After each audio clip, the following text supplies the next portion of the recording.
नमो अरिहन्ताणं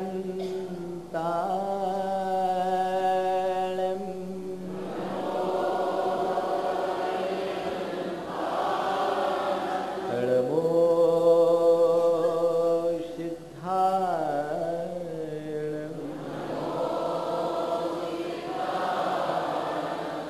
नमो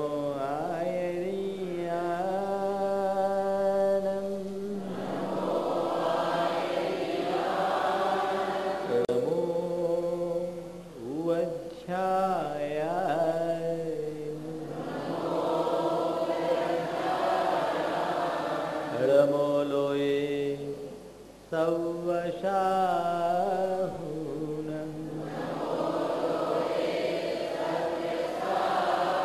ऐसो पंचेलमो यानो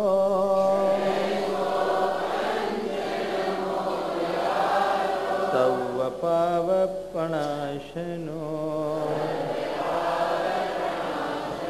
मंगलालं च शवेसिं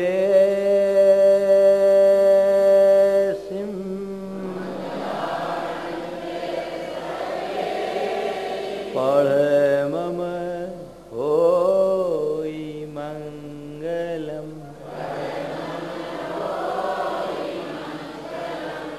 जय बोलो देवादिदेव 1008 श्री भगवान महावीर स्वामी की, अहिंसा परमो धर्म की, परम पूज आचार्य गुरुवर श्री विद्यासागर जी महाराज की।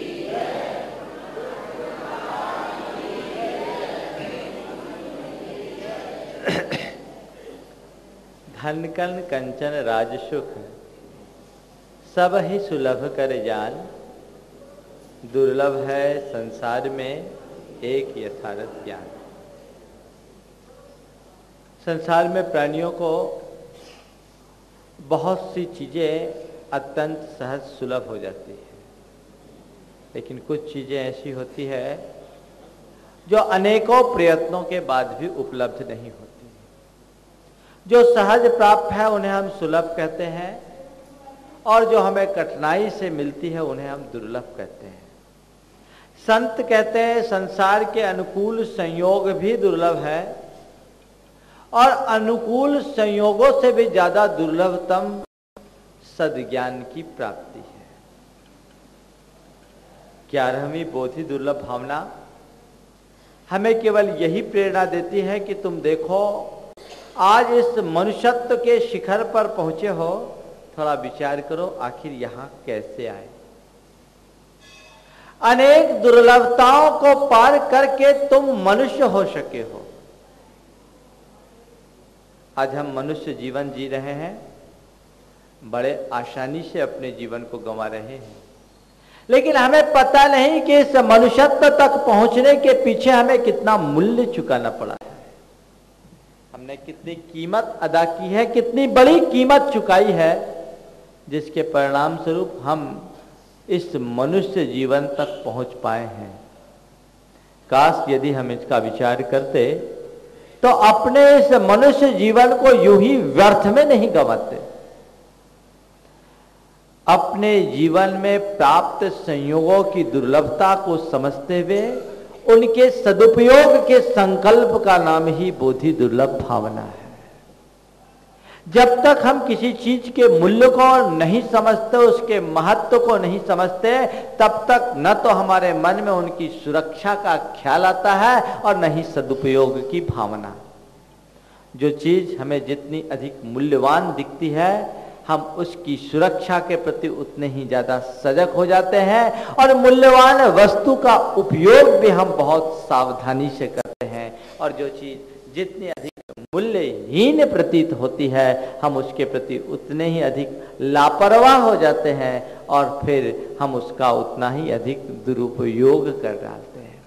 संत कहते हैं संसार में अनेक कीमती और अल्प मूल्य वाली चीजें मिलती है, उन्हें उनकी सुरक्षा और संरक्षा के प्रति हम यथासंभव जागरूक भी रहते हैं। भी ज्यादा यदि कुछ है तो हमारा ये दुर्लभ जीवन है, मनुष्य जीवन है। हम इस मनुष्य जीवन को यूं ही प्राप्त नहीं किए, बहुत कठिनाइयों के बाद हमने इस मनुष्य जीवन को प्राप्त करने का सौभाग्य प्राप्त किया है।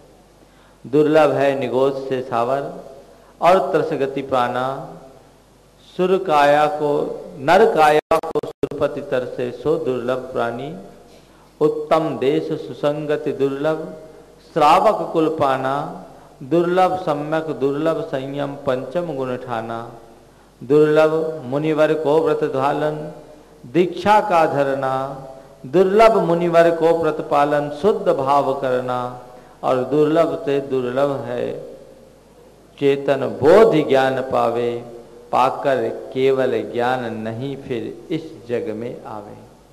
ये हमारे संसार के सारे अनुकूल संयोगों की दुर्लभताओं की कहानी। हम अपने जीवन के अतीत में झांक कर देखने की कोशिश करें। हमारे जीवन की शुरुआत निगोद अवस्था से होती है, जहां हम चेतन होकर भी जड़वत थे, जहां हमारे अस्तित्व का ही आभास नहीं था। एक श्वास जितनी देर में हम लेते हैं उतनी देर में तो हमारा 18 बार जन्म और मरण हो जाता। चेतना की सबसे जघन्य दशा, चेतना की सबसे निम्न अवस्था, जहां हमने अपने जीवन का बहुभाग बिताया, अनंतो काल जिस अवस्था को हमने ढोया है, भोगा। दैव योग से कदाचित हम वहां से निकले तो कभी पृथ्वी हुए, कभी जल हुए, कभी अग्नि, तो कभी वायु, और कभी वनस्पति के विभिन्न रूपों को हमने धारण किया और छोड़ा। उससे आगे बढ़े दैव योग से तो कहीं हमें 10 पर्याय को धारण करने का सौभाग्य मिला, और हम कीड़े मकोड़े और पतंगे बनकर अपने जीवन के क्रम को आगे बढ़ाए। कभी 2 इंद्री, तो कभी 3 इंद्री, तो कभी 4 इंद्री, कदाचित पंचेंद्री बनने का भी सौभाग्य हमने पाया। तो मानसिक संवेदना से शून्य होने के कारण अपने आचार विचार का हमें कोई बोध नहीं रहा, अपने हित और अहित का कोई विवेक नहीं रहा। हम जन्म लेकर अपने जीवन को यूं ही व्यर्थ गंवा दिए। हम कदाचित पंचेंद्रिय मन सहित भी हुए तो हमारा अधिकतम जीवन तो पशु पक्षियों की पर्याय में यूं ही व्यर्थ चला गया। बड़ी कठिनाइयों को पाकर के हमने इस मनुष्य जीवन को प्राप्त किया, और न केवल मनुष्य जीवन को प्राप्त किया, सचमुच हम बड़े भाग्यवान हैं। हमने उत्तम देश को पाया, अच्छी संगति पाई, धार्मिक अनुकूलता पाया, स्वस्थ शरीर पाया, ज्ञान पाया, धन संपन्नता पाए, अच्छे संस्कार पाए और धार्मिक रुचि, और इनके साथ साथ साधु जनों का समागम। कितनी कठिनाइयों से हमने इन सब चीजों को प्राप्त किया है, और इन्हें पाकर के यदि अभी भी हम प्रमादी बने रहे तो हमसे बड़ा अभागा और कोई दूसरा नहीं होगा। जो चीज हम जितने परिश्रम से पाते हैं उस चीज के प्रति हम उतने ही जागरूक होते हैं, क्योंकि हमें पता है कि इसके पीछे हमें बहुत पसीना गमाना पड़ा है, पसीना बहाना पड़ा है, और हम इस चीज की सुरक्षा करें, पूर्ण तत्परता के साथ हम उसकी सुरक्षा करते हैं। लेकिन ये कैसी विडंबना है कि दुनिया की चीजों के प्रति तो हम फिर भी जागरूक हो जाते हैं, लेकिन अपने जीवन के प्रति नहीं। संत कहते हैं संसार के संयोग तो फिर भी सुलभ हो सकते हैं, लेकिन ये मनुष्य जीवन बार बार सुलभ नहीं होता। और न केवल मनुष्य जीवन अपितु मनुष्य जीवन के पाने के साथ साथ ये श्रावक कुल, ये जिन धर्म, ये देव शास्त्र, गुरु का समागम, ये धार्मिक रुचि, ये शुभ संस्कार, इन सब की प्राप्ति तो महादुर्लभ है। यही श्रावक पर्याय सुकुल सुनबो जिनवानी, या विधि गए न मिलहि सुमन जो उदति समानी। कोई किसी श्रेष्ठ मणि को एक बार समुद्र में डाल दे तो उसे दोबारा प्राप्त करना जितना दुर्लभ है उससे कहीं ज्यादा दुर्लभ अपने इस मनुष्य जीवन को पाकर, इस धर्मानुकूल जीवन पाकर, धार्मिक बुद्धि को पाकर के प्रमाद में गंवाने के बाद इसे दोबारा पाना बहुत ही कठिन है, बहुत ही कठिन है। और इस दुर्लभता को जो समझता है वो अपने जीवन के प्रति जागरूक हो जाता है, सावधान हो जाता है। लेकिन हमारे जीवन के साथ ये एक बहुत बड़ी विसंगति है कि हमने अपने जीवन को जितनी दुर्लभता से पाया उतनी ही सुलभता से हम इसे गंवा रहे हैं। अपने जीवन को हमने जितनी दुर्लभता से पाया उतनी ही सुलभता से गंवा रहे हैं, क्योंकि हमें अपने जीवन की दुर्लभता का भान नहीं। जिस चीज की दुर्लभता का भान होता है हम उसके प्रति बहुत सावधान रहते हैं। आपके घर में बहुत सारी चीजें होगी, कबाड़ खाने में रखी हुई चीजों के साथ साथ तिजोरी की चीजें भी होगी।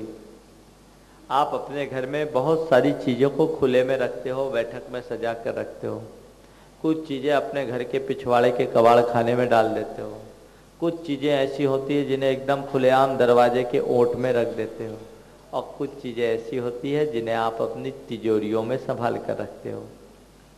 मैं आपसे पूछना चाहता हूँ, कौन सी चीज आपकी तिजोरी में स्थान पाती है? किन वस्तुओं को आप कबाड़ खाने में रखते हो और कौन सी चीजें आप एकदम खुली छोड़ देते हो?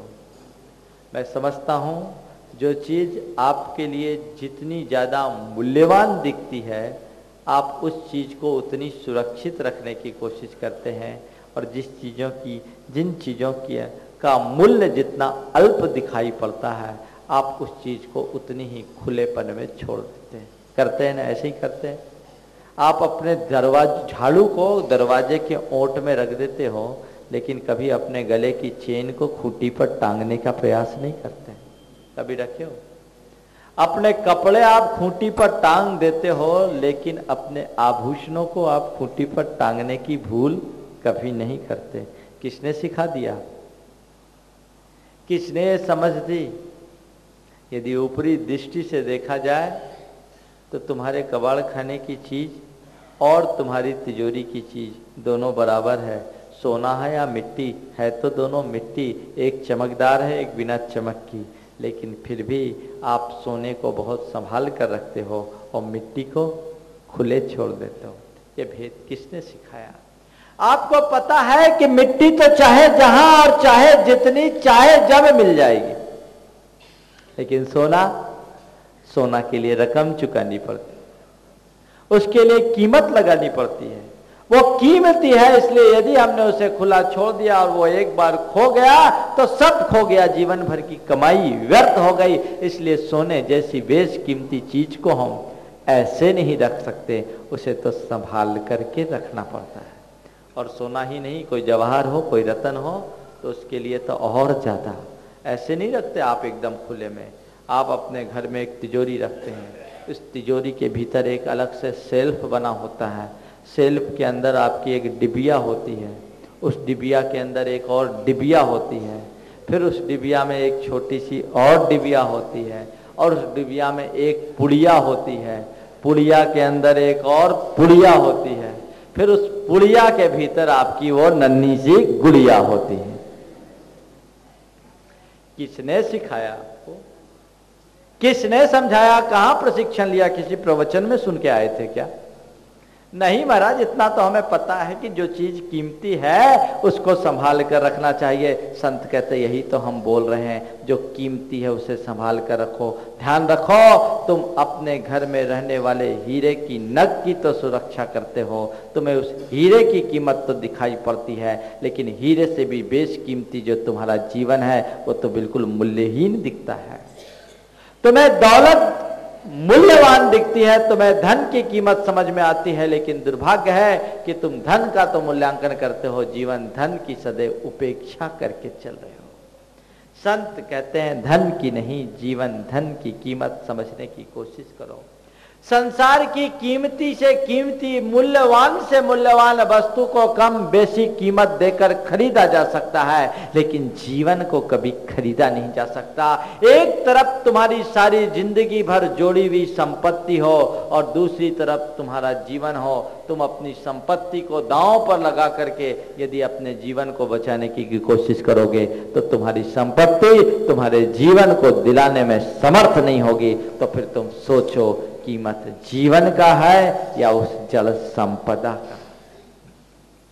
उस जल संपत्ति की कीमत है या तुम्हारे जीवन की? वस्तुतः हमारी भीतर की संपदा ही असली संपदा है, जिसका कोई मूल्य नहीं, अमूल्य है, जो दुर्लभता से हमें प्राप्त हुई है। उसे संभालने की कोशिश करो, उसे संवारने का प्रयास करो। जल संपत्ति यदि कदाचित खो जाए तो फिर भी कमाया जा सकता है, लेकिन जीवन यदि खो गया तो दोबारा पाना मुश्किल है। जल संपत्ति तुम खरीद सकते हो, लेकिन जीवन को खरीदना नितांत मुश्किल है। इसलिए संत कहते हैं जड़ का नहीं, चेतन की संभाल करो। और ये केवल वही कर सकते हैं जिन्हें भेद विज्ञान होता है, जिन्हें बोधिका की प्राप्ति होती है, जो यथार्थ को जानते हैं। यथार्थ को जानने वाले व्यक्ति के लिए जड़ का कोई महत्व नहीं रहता, वह केवल चेतन का ही मूल्य आंकता है, चेतन को ही महत्व देता है। उसके लिए चेतन ही सर्वोपरि होता है, जड़ नहीं। हमने जड़ का सत्कार किया, हम अपने जड़ धन की हानि वृद्धि के प्रति 24 घंटे सावधान होते हैं। रोज आप अपना बैलेंस शीट मिलाते हो, कहीं मेरे व्यापार में कोई घाटा तो नहीं हो रहा है, कहीं मुझे कोई आर्थिक क्षति तो नहीं हो रही, कहीं मुझे कोई नुकसान तो नहीं हो रहा। और यदि थोड़ा बहुत आपका ग्राफ फाइनेंशियल ऊपर नीचे होता है तो सांस ऊपर नीचे होने लगती है। संत कहते हैं फाइनेंशियल ग्राफ की तो तुम्हें चिंता है, जीवन के ग्राफ का भी तो ख्याल करो,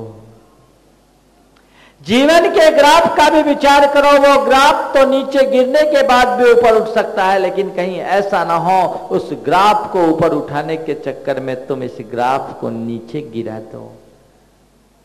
काश तुम्हें इसका मूल्य और महत्व मालूम होता तो अपने जीवन के प्रति इतने लापरवाह नहीं होते। हम इसका चिंतन करें कि कितनी कठिनाई से हमने पाया है, कितने पुण्यों के संयोग से इस मनुष्यता तक हम पहुंच पाए।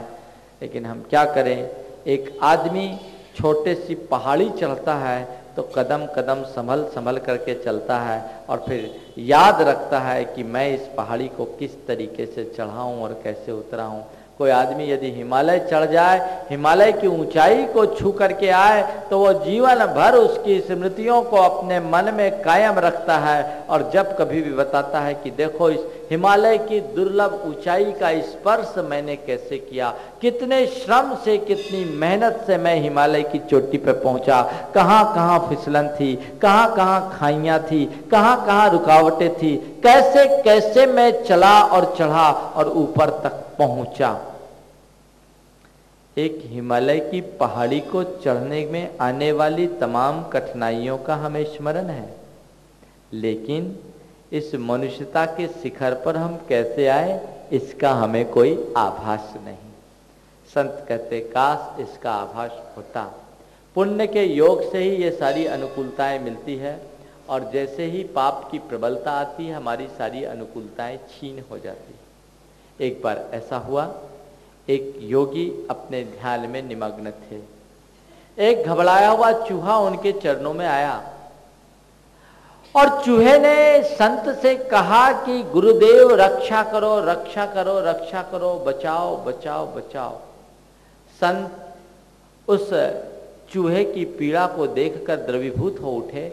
उनने पूछा कि तुम्हें क्या कष्ट है, तुम क्यों दुखी हो रहे हो? उसने कहा कि बस मेरे पीछे वो बिल्ली लगी है, मुझे बिल्ली से बचा लो। संत ने कहा तुम्हें बिल्ली से खतरा है, कोई बात नहीं, जाओ तुम बिल्ली बन जाओ।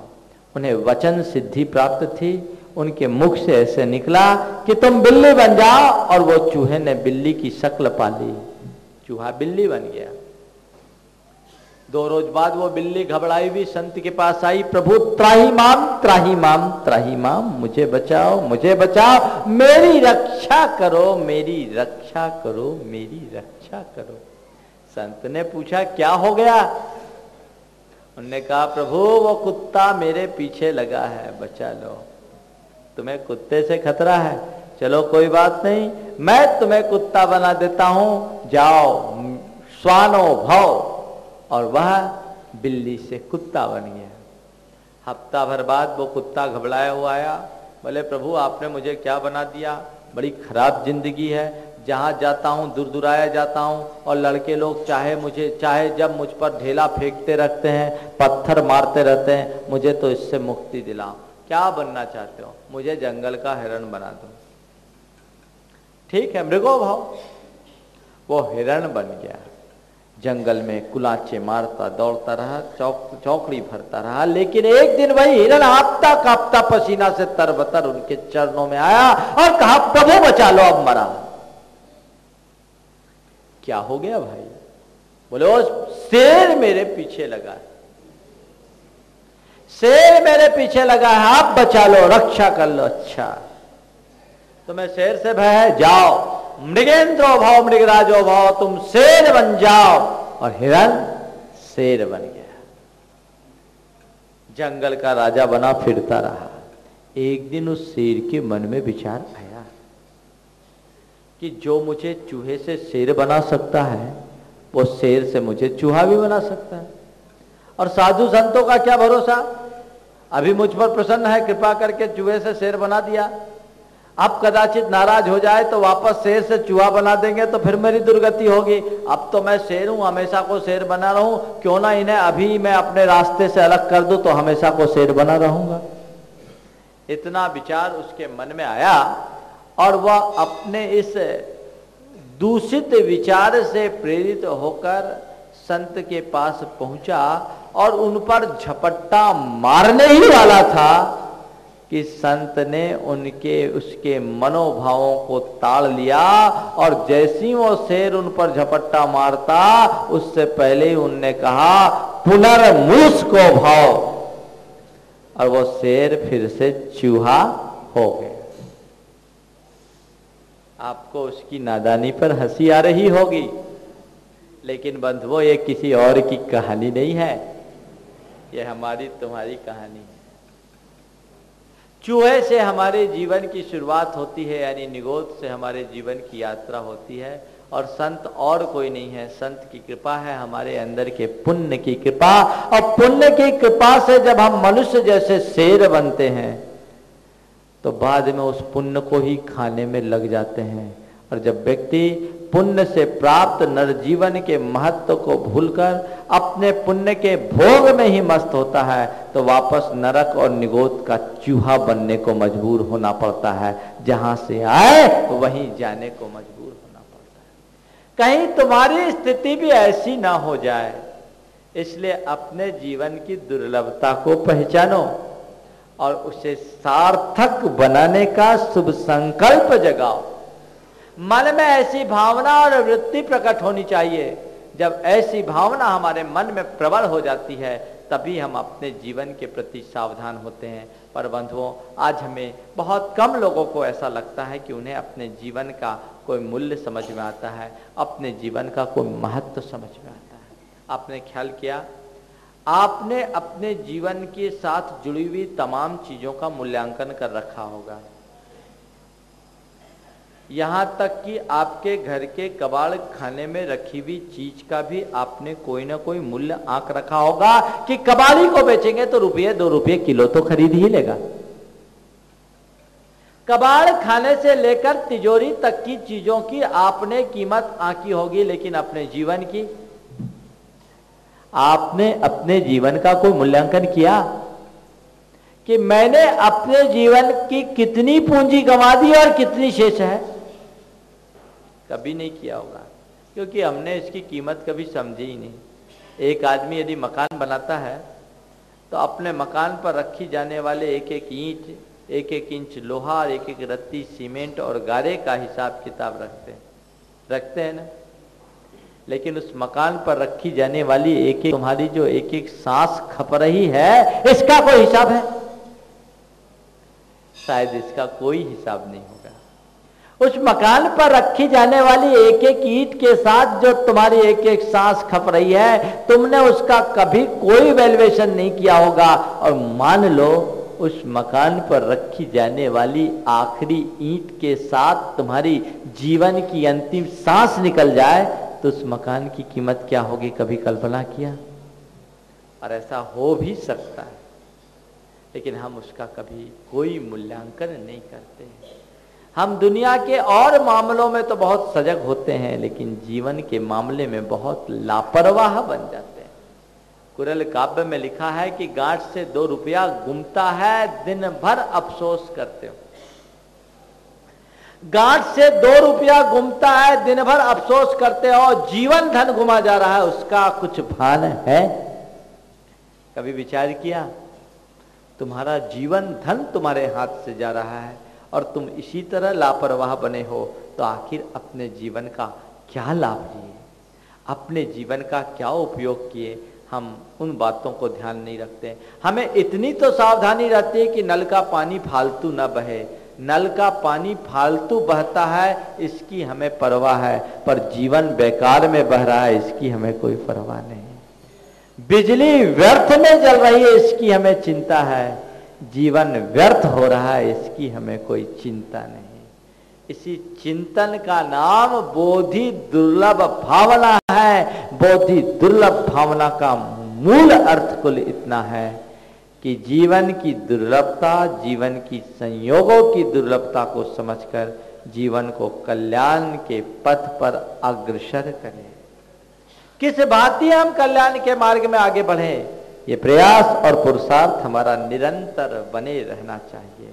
क्या है हमारे जीवन का उद्देश्य, क्या है हमारे जीवन का लक्ष्य, क्या है हमारे जीवन का प्राप्तव्य? धन पैसा ये हमारे जीवन का ध्येय नहीं, भोग विलासता ये हमारे जीवन का उद्देश्य नहीं, वर्चस्व प्रभुत्व ये भी हमारे जीवन का प्राप्तव्य नहीं। हमारे जीवन का मूल लक्ष्य जीवन की सार्थकता होनी चाहिए। हमारे जीवन का मूल कर्तव्य जीवन का उद्धार होना चाहिए, आत्मा का कल्याण होना चाहिए। नीतिकार कहते हैं नो धत्तम कुलमानुषम भरविदम चित्ताभिराम स्त्रिय, नो धत्तम किल मानुषम वर्मिदम चित्ताभिरामा स्त्रिय, नो धत्तम किल मानुषम वर्मिदम पुत्राय मित्राय वा, नो धत्तम किल मानुषम वर्मिदम लाभाय लक्ष्मी सता, किंतु आत्मोद्धारणाय जन्म जलधेर धत्तम वरम मानुषम। ये श्रेष्ठ मनुष्य जीवन हम इसलिए नहीं पाए कि रमणीय स्त्रियों के रमन में ही उसे व्यर्थ करते हैं। हम ये मनुष्य जीवन इसलिए नहीं पाए कि मित्र और पुत्र के चक्कर में ही उलझ जाए, और हमारा ये मनुष्य जीवन इसलिए भी हमें नहीं मिला कि सारा जीवन धन पैसे के ठीकरे को एकत्रित करने में ही कमाते। अपितु ये मनुष्य जीवन आत्मा के उद्धार के लिए प्राप्त हुआ, संसार सागर से पार उतरने के लिए हुआ है। इसे समझो, इसके मूल्य को जानो, इसके महत्व को जानो, तभी हम इसका कोई सार्थक लाभ उठाने में समर्थ होंगे, अन्यथा हमारे जीवन का कभी कल्याण नहीं होगा। एक युवक अपने गांव से पड़ोस के गांव की ओर जा रहा था। हल्का धुंधलका था, अंधेरा मिटा नहीं था और वो निकल पड़ा, उसे कुछ जल्दी थी। रास्ते में उसे ठोकर लगी, देखा कोई पोटली पड़ी, उसने उस पोटली को उठाया, देखा इसमें कुछ कांच की गोलियां सी पड़ी, उन्हें लेकर के चला। रास्ते में नदी पड़ती थी, अभी अंधेरा पूरी तरह छटा नहीं था, नदी में पानी अधिक था और नाविक आया नहीं था। बगैर नाव के नाविक नदी को पार करना भी संभव नहीं था। वो नाविक की प्रतीक्षा में नदी के किनारे बैठ गया। अब समय भी पास करना था, क्या करे? उसे समझ में आया कि मुझे अभी एक गोलियों की थैली मिली है, क्यों ना मैं इसका उपयोग करूं।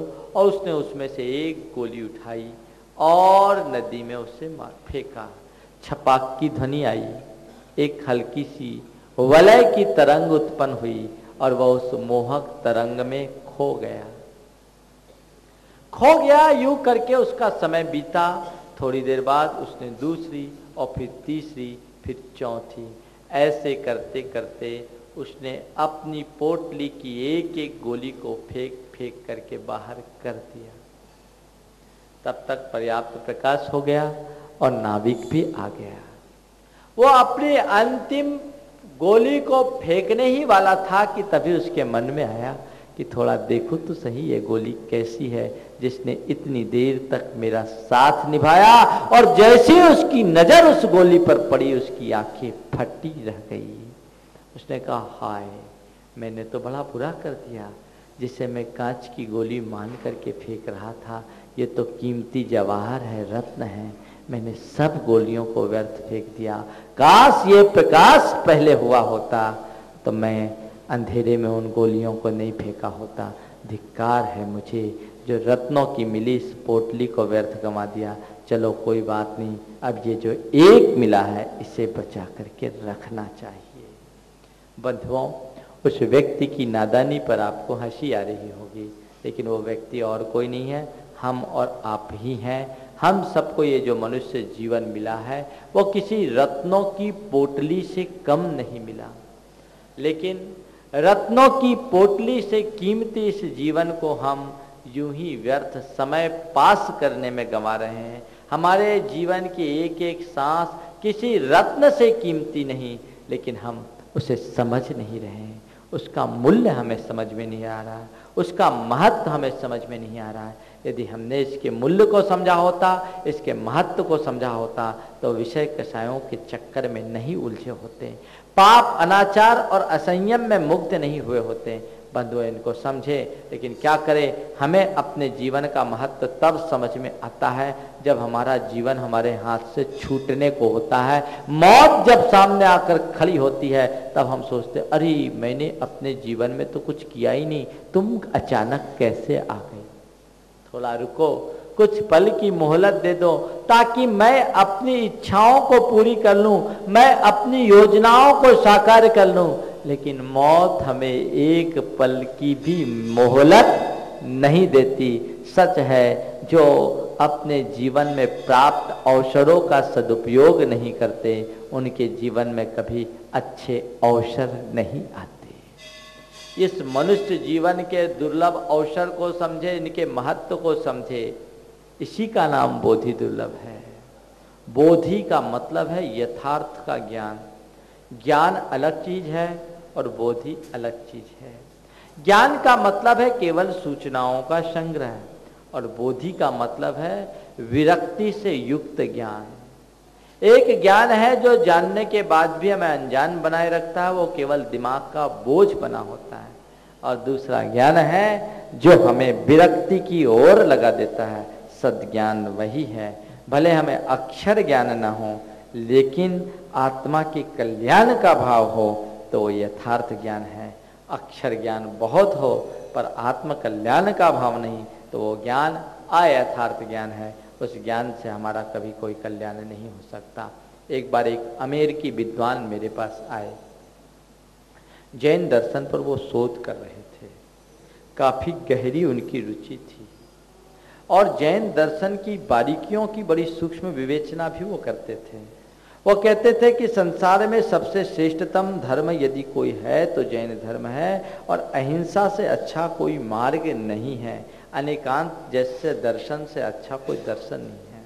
उनके विचारों से मैं बड़ा प्रभावित हुआ और फिर मैंने बात ही बात में कहा कि जब आपके मन में जैन धर्म के प्रति इतना लगाव है और जैन धर्म का आप इतना ज्ञान रखते हो, तब तो फिर आप मांसाहार तो करते नहीं होगे, आप तो मांसाहार नहीं करते होगे। इतना सुना और एकदम साम गया, बोले नहीं महाराज, मैं मांसाहार तो नहीं छोड़ सकता, वो तो मेरे रोज का काम है। मैं ज्ञान को अलग मानता हूँ और आचरण को अलग मानता हूँ। न केवल मैं मांसाहार करता हूँ, अभी तो ड्रिंक भी करता हूँ। ये तो केवल मेरा शौक है, इसके लिए मैं जैन दर्शन पर रिसर्च करता हूँ। संसार में बहुत से ऐसे लोग हैं, इनके पास ज्ञान तो है पर यथार्थ ज्ञान नहीं है, तत्व ज्ञान नहीं है। जब ये यथार्थ का ज्ञान तुम्हारे अंदर विकसित होगा, तुम अपने जीवन की दुर्लभता को पहचानना शुरू कर दोगे, और जिस पल तुम्हें अपने जीवन की दुर्लभता की पहचान होगी, उसी क्षण तुम्हारा जीवन सन्मार्ग पे लग जाएगा। जीवन को सुमार्ग में लगाना चाहते हो तो इसी तरीके से लगाओ, कहीं यो ना हो कि हमारा जीवन यूं ही चला जाए। संत कहते हैं, दुर्लभ मनुष्य जीवन को पाकर विषयों में गंवाना तो ऐसा ही है कि रत्नों की राशि पाकर उनसे कौवा उड़ाना, चंदन की लकड़ी से चूल्हा जलाकर भोजन पकाना, और रत्नों को जलाकर उनके राख से बर्तन मांजना, हाथी को पाकर उससे ईंधन धोना, इससे बड़ी अज्ञानता और क्या होगी। हम रत्न को कभी राख में नहीं बदलते, हम चंदन से कभी चूल्हा नहीं जलाते, हम हाथी से कभी ईंधन नहीं ढोते, इतना तो जान रहे हैं, लेकिन रत्नों से कीमती इस जीवन को हम राख में परिवर्तित करने में कोई कसर नहीं छोड़ रहे हैं। चंदन से मूल्यवान इस नरदेह को हम विषयों के चूल्हे में झोंकने में कोई कसर नहीं छोड़ रहे हैं। और हाथी जैसी शाही सवारी पाने के आनंद को गंवाकर हम इस काया के हाथी से ईंधन ढोने का काम ले रहे हैं, इसके प्रति हमारा कोई ख्याल नहीं है। यही हमारी अज्ञानता है। संत कहते हैं इत्यति दुर्लभ रूपाम बोधिम लब्ध्वा यदि प्रमादी स्यात् संसति भीमारण्ये भ्रमति वराको नरो सुचिरम। यदि इतनी दुर्लभ बोधि को पाकर के भी तुम प्रमादी हो जाओगे तो इस संसार रूपी भयानक वन में तुम्हें भटकने से कोई रोक नहीं सकता। चिरकाल तक भटकते रहोगे, इसलिए अभी भी संभलो, अभी भी समझो, अपने जीवन का सदुपयोग करो। केवल मोह माया और गोरख धंधे में उलझ करके मत रह जाओ। अपने कल्याण की बात सोचो। जब जितना समय हमारे पास बचा है उसका भी यदि हम सदुपयोग कर लेते हैं तो हमारे जीवन के उद्धार में फिर कोई बाधा नहीं होगी। एक बड़ी अच्छी कहानी मेरे स्मरण में आ रही है जो आज के संदर्भ में बहुत उपयोगी है। मैं समझता हूँ आप केवल इस कहानी के भाव को आत्मसात कर लोगे तो मेरे अब तक के सारे प्रवचनों का सार आप पालोगे। एक सेठ था, अपार धन संपत्ति थी, जीवन सुखपूर्वक बीत रहा था, लेकिन जैसा कहा जाता है जीवन सपाट मैदान नहीं, उसमें उतार चढ़ाव आते रहते हैं। समय फिरा, दिन बदले और कल तक सेठ बना हुआ वो व्यक्ति एकदम दरिद्र हो गया। उसकी स्थिति दाने दाने को मोहताज हो गई। जिसके दरवाजे से कभी कोई याचक खाली नहीं लौटा, आज वही एक एक दाने को मोहताज था। स्थिति बहुत खराब हो गई। समय की मार ऐसी पड़ी कि वह सेठ उसे सह नहीं सका। उसकी इस माली हालत को देखकर एक दिन उसकी पत्नी ने उससे कहा कि अपनी वर्तमान स्थिति अत्यंत दयनीय है और आप यहाँ का राजा आपके बचपन का मित्र है, राजा इतना उदार है। मेरा आपसे निवेदन है कि इस माली हालत में आप राजा के पास जाएं, राजा आपको जरूर मदद देगा। सेठ ने कहा पता नहीं दुनिया पैसे को पूछती है, मदद देना तो बहुत दूर की बात, राजा मुझे पहचानेगा, मुझे इसमें भी संदेह। पत्नी ने कहा नहीं नहीं, ऐसा नहीं हो सकता, मैं राजा को बहुत अच्छी तरह से पहचानती हूं और राजा आपके साथ ऐसा व्यवहार नहीं कर सकता, जरूर मदद देगा। पत्नी की प्रेरणा और परिस्थितियों की मार दोनों से प्रेरित होकर वो राजा के यहां जाने को तैयार हो गया। राजा के दरवाजे पर पहुंचा, द्वारपालों ने उसे रोका। उसने कहा जाओ राजा से कहो अमुक नगर का नगर सेठ आज आपसे मिलने के लिए आया, आपके बचपन का बाल सखा था। द्वारपाल ने राजा को जाकर के कहा कि दरवाजे पर एक फटेहाल आदमी खड़ा है जो अपने आप को अमुक नगर का नगर सेठ और आपका बाल सखा कहता है, आपसे मिलना चाहता है, आ जाने दो। राजा ने जैसे ही सेठ का नाम सुना फौरन अपने राज सिंहासन से उठकर दरवाजे तक आ गया और सेठ की हालत देखकर द्रवीभूत हुआ, उसे गले से लगा लिया। यूं कहें वैसा ही स्वागत किया जैसा श्री कृष्ण ने कभी सुदामा का किया था। उसकी फटेहाल स्थिति को देखकर वास्तविकता को समझने में देर नहीं लगी और फिर राजा ने अपनी ही तरफ से एक प्रस्ताव प्रस्तुत करते हुए कहा कि देखो मित्र, तुम मेरे अपने मित्र हो, अपने सगे हो, कोई बात नहीं, आज तुम्हारी हालत खराब है, चिंता मत करो, मेरा राज भंडार भरा हुआ है, एक काम करना, कल मैं तुम्हें अपने रत्नों के खजाने में भेज दूंगा और 3 घंटे का तुम्हारे लिए समय है, तुम जितना रत्न बटोरना चाहो बटोर लेना, तुम्हारे जन्म जन्म की कंगाली दूर हो जाएगी। बहुत प्रमुदित हुआ। दूसरे दिन सुबह सुबह वो रत्नों के कक्ष में, रत्नों का कक्ष खोला गया। रत्नों के कक्ष में जैसे ही प्रवेश किया उसकी आंखें चुंधिया गई, इतने सारे रत्न भरे थे। उसने एक बार पूरे के पूरे कक्ष को निहारा तो एक कोने में उसे कुछ रत्नों के खिलौने दिखाई पड़े। उसने सोचा 3 घंटे का समय तो बहुत ज्यादा है। इतने सारे रत्न क्या करूंगा मैं, ले जा करके भी अब तक मेरे पास थे वो नहीं टिके, क्यों ना मैं थोड़ी देर इन रत्नों से खेल लूं, इन खिलौने से खेल लूं, जाते समय 2-4 रत्न जेब में डालूंगा, चलता बनूंगा, अपना काम हो जाएगा। अब वो खेल में लग गया और खेल में इतना मगन हो गया कि उसे पता ही नहीं चला कि कब पूरे 3 घंटे बीत गए। उसका ध्यान तो तब टूटा जब चौकीदार ने कहा कि जनाब आपके 3 घंटे पूरे हो गए हैं, अब आप वापस आइए। वो एकदम चौंक पड़ा, है 3 घंटे पूरे हो गए, मैंने तो अभी एक भी रत्न नहीं उठाया, अब आपको अवसर नहीं मिलेगा, अब आप बाहर आइए। उसे अपनी बेवकूफी पर बड़ा तरस आया, लेकिन क्या कर सकता था, अवसर वो गंवा चुका था। राजा ने जब सुना तो अपनी ओर से ही दूसरी बार फिर कहा, ठीक है एक काम करो, कल आना, कल मैं तुम्हें एक अवसर और दूंगा, दूसरा अवसर है 3 घंटे का समय, पर कल मैं तुम्हें सोने के खजाने में प्रवेश दूंगा। अगले दिन वो आया और उसके लिए सोने का खजाना खोल दिया गया। सोने का खजाना खोला गया और वो एकदम सोना बटोरने को ही था कि तभी देखा एक सुंदर घोड़ा एक और बंधा हुआ था। उस घोड़े को देख करके उसे अपने यौवन के दिन स्मरण आ गए। यह वही घोड़ा था जिसके ऊपर बैठकर वो राजा के साथ शाही सवारी किया करता था।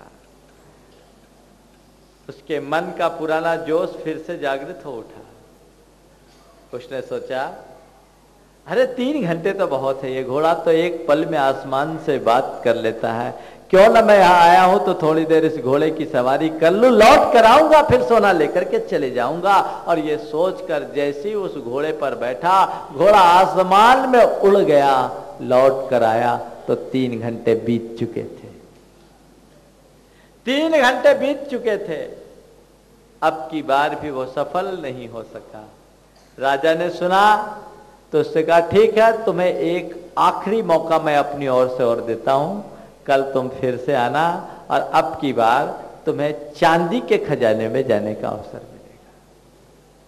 ठीक, अब वो चांदी का खजाना उसके लिए खोल दिया गया और अब की बार के 2 अनुभवों से वो पूरा पाठ पढ़ चुका था। तो उसने जाकर के चांदी बटोरा और चांदी अच्छे बड़े बड़े 2 बैग में भर के चल भी रहा था कि जैसे ही दरवाजे के पास आया तो उसे एक छल्ला दिखाई पड़ा। उस छल्ले के बगल में एक नोटिस लिखी हुई थी कि मुझे न छेड़ें, कृपया मुझे न छेड़ें, और छेड़ें तो सुलझ कर ही जाएं। उसने कहा, साधारण सा छल्ला है, आखिर क्या विशेषता है इसमें जो लिखी है कि मुझे न छेड़े और छेड़े तो सुलझ कर जाए। बोले चलो अब मैं निकल तो गया हूं, दरवाजे पर तो पहुंच ही गया हूं, क्यों ना मैं उसे छूऊं। और जैसे ही उसने छल्ले में हाथ डाला, उसका हाथ उलझ गया।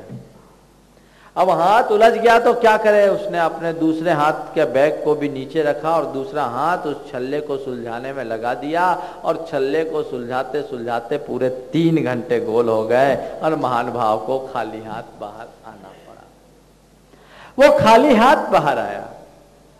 अब क्या है, 3 अवसर राजा ने दिया और वो उसका लाभ नहीं उठा सका। अब तो उसके मन में राजा के पास जाने की हिम्मत भी नहीं थी, आंख मिलाने की भी शक्ति नहीं थी। घर निराश लौटा। पत्नी ने सारी व्यथा कथा सुनी, कहा कोई बात नहीं, 3 मौके राजा ने अपनी ओर से दिया, आप एक बार और जाइए, वो मेरे कहने से आपको मौका देगा। वो गया, राजा से उन्होंने किया। राजा ने कहा ठीक है, तुम्हारे कहने पर आखिरी मौका मैं तुम्हें देता हूं, पर ध्यान रखना इस बार मैं तुम्हें तांबे के खजाने में भेजूंगा और तुम्हें जितना चाहिए सो ले जाना, समय पूरे 3 घंटे का है। राजा ने जब कहा तांबे का खजाना है, बोले ठीक है। अगले दिन वो 10-20 सीमेंट की बोरियां ले आया। तांबा का उसके बिना काम चलेगा नहीं। और जैसे ही खजाने में पहुंचा, वो उन पर ऐसे टूट पड़ा जैसे भूखा भोजन पर टूटता है। 10-12 बोरियां अपने साथ लेकर गया था, सबको खसाखच पैक कर लिया और सूजे से सिल दिया। और जैसे ही सूजे से सिला, उसकी कमर में बहुत दर्द हो गई। कमर सीधी करने के इरादे से वो पीछे झुका कि तभी उसे सामने बिस्तर दिखाई पड़ी।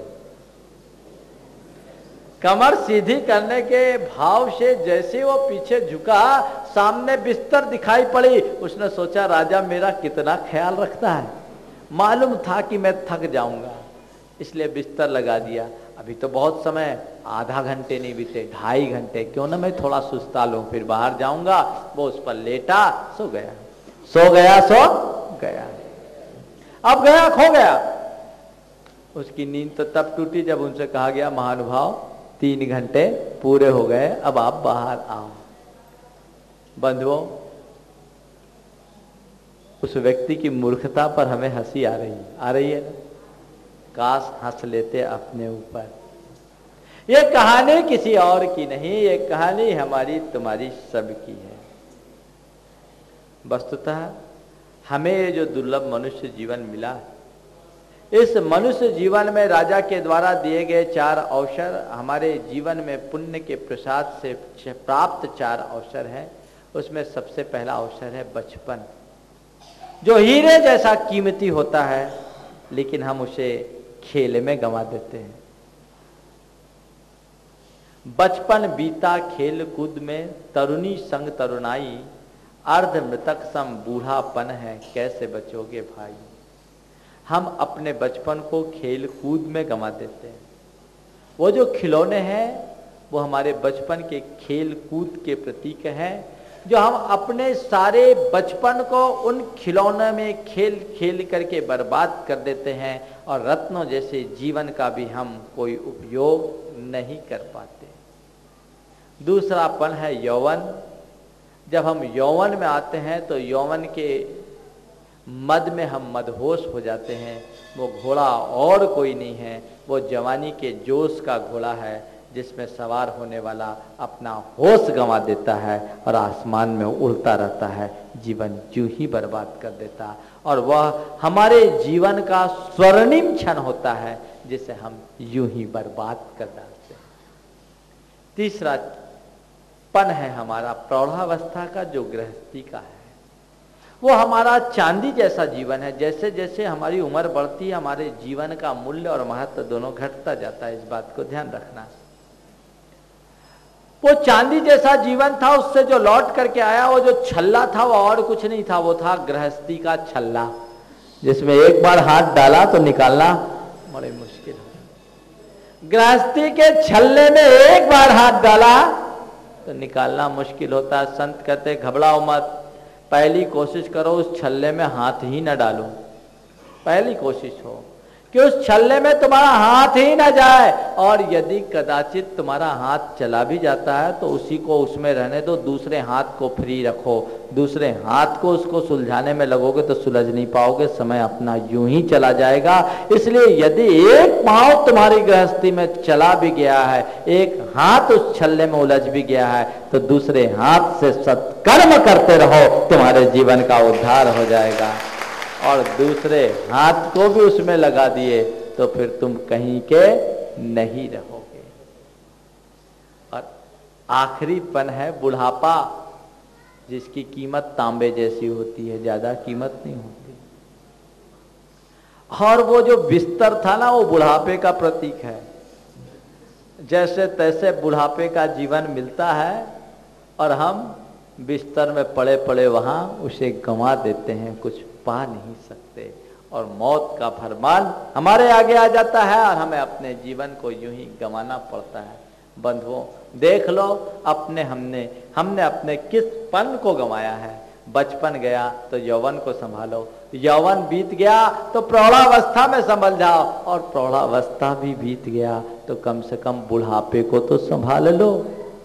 लेकिन क्या करे, अज्ञानता की लीला कुछ ऐसी है कि जैसी जैसे उम्र बढ़ती है, उम्र ढलती है, तृष्णा भी बढ़ती जाती है।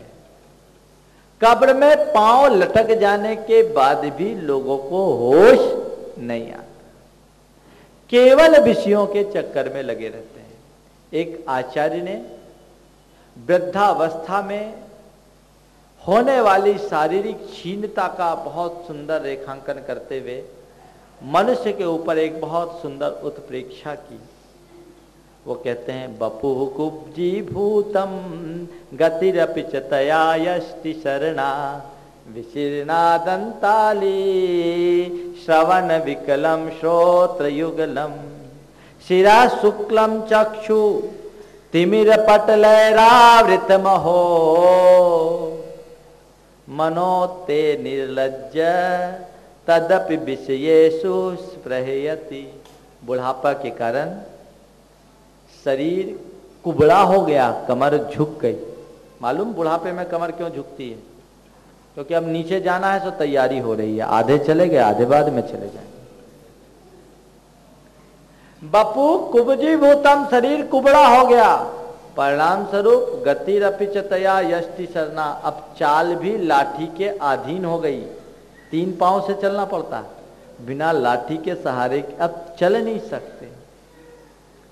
सिरा शुक्ला, सिर के बाल सफेद हो गए, और चक्षु तिमिर पटले रावतम, और आंखों के आगे अंधेरा साने लगा। लेकिन क्या करे, सिर के बाल सफेद हुए सो खिंचाव लगवा के काले करवा लिए, रंगवा लिए। आंखों में अंधेरा छा रहा है, लेकिन फिर भी अज्ञान नहीं मिट रहा है। कहते हैं मौत के सारे संदेश सामने आ गए हैं, संकेत सामने आ गए, लेकिन ये कैसी विडंबना। तुम्हारा मन कितना निर्लज्ज है कि इसके बाद भी विषयों की स्पृहा, विषयों की आकांक्षा, विषयों की लालसा तुम्हारी अब भी छीन नहीं होती। बंधुओं, करोगे क्या आखिर? विचार करो, अपने जीवन की इस दुर्लभता को समझो। अब तक कुछ नहीं कर पाए तो कम से कम आज तो कर लो, अब तो कर लो। विषयों को तुमने क्या कितना नहीं भोगा। आचार्य कुंद कुंद कहते हैं, शुद्ध परिचिदान भोग भूदा, सब सभी काम भोग बंद कहा। शुद्ध परिचिदान भूदा, सभी काम भोग बंद कहा। शुभलंभो नवरिन सुलहो बिहत्तस। तुम्हारे द्वारा विषयों का अनुभव तो जन्म जन्म में हुआ, विषयों की कथाएं तुमने बार बार सुनी, विषयों का परिचय तुमने जन्म जन्म में किया। ये बार बार तुम्हारे द्वारा सुने गए हैं, तुम्हारे परिचय में आए हैं, तुम्हारे अनुभव में आए हैं। सच्चे अर्थों में यदि तुम कुछ सुनना चाहते हो तो उसे सुनो जो आज तक नहीं सुन सके। अनुभव करना चाहते हो तो उसका करो जिसे आज तक तुम अनुभूत नहीं कर सके। और परिचय ही पाना चाहते हो तो उस परम तत्व का पाओ जो तुमसे आज तक अपरिचित रहा है। वस्तुतः दुर्लभ वही है, ये तो भव भव में सुलभ होता रहा है। इसको समझे और दुर्लभता को पाने की कोशिश करें। आप विचार करें, आपने अपने जीवन में जो कुछ किया वो सबके लिए हो सकता है, तुम्हारे लिए क्या हुआ? कोई आदमी 25 वर्ष की उम्र से अपना व्यापार शुरू करता है, 5 लाख से अपना कारोबार शुरू किया, और 75 की वर्ष उम्र में जाकर उसने 5 को बढ़ाकर 50 लाख कर दिया। लेकिन बंधुओं, रुपये को तो 5 से 50 में ले गया, लेकिन अपने लिए क्या किया? कभी विचार किया? 25 की उम्र में 5 से व्यापार किया और 75 की उम्र में जाकर 50 तक पहुंचा दिया। उसके बाद क्या हुआ? वो मर गया। अपने लिए क्या किया? 5 के 50 तुमने रुपयों के तो कर लिए, लेकिन अपने जीवन के लिए क्या किया? तुम ये विचार करो। अपने जीवन के लिए कुछ भी नहीं कर सके। वो 50 है क्या? कुछ भी नहीं। अपने जीवन के लिए तुमने तो सब कुछ बर्बाद कर दिया। हम अपने लिए क्या कर रहे हैं, ये हमें सोचने की जरूरत है। हम अपने कल्याण के लिए कितना कर रहे हैं, ये हमें समझने की जरूरत है। और ये तभी होगा जब हम अपने जीवन के मूल्य को समझेंगे, अपने जीवन के महत्व को समझेंगे। बंधुओं, बोधि दुर्लभ भावना हमें केवल यही प्रेरणा दे रही है कि जीवन के मूल्य और महत्व को समझकर उसका सदुपयोग करने का संकल्प हमारे अंतरंग में जागृत हो, जिसके बल पर हम अपने जीवन का कल्याण कर सके। बंधुओं, 12 भावनाओं पर आप सबने नियमित रूप से बहुत कुछ सुना है। कल सबका निचोड़ धर्म भावना के रूप में हम सबके बीच आएगा। आप सब इन्हें सुने, और न केवल सुने अपितु इन्हें गुने भी, अपने जीवन में इन्हें स्थान दे, ताकि हम अपने जीवन का कल्याण कर सके। इसी शुभ भावना के साथ आज मैं अपनी वाणी को यहीं पर विराम दे रहा हूँ। बोलिए परम पूज्य आचार्य गुरुवर श्री विद्यासागर जी।